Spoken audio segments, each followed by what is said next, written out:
Okay Pete, we're nearly done with the ukulele build. So in the last couple of videos we've varnished and painted, we've glued the fretboard and the bridge on.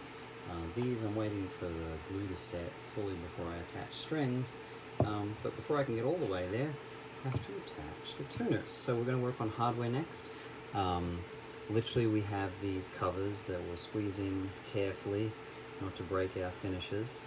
And then we'll have the tuners which go through the back. They'll come through that cover plate and they'll get screwed on here with a couple of screws. So working on that next, and then we'll wait patiently for the glue to set, and we'll start putting our nuts and saddles in place, and finally attach our strings. So almost there, it's coming out great.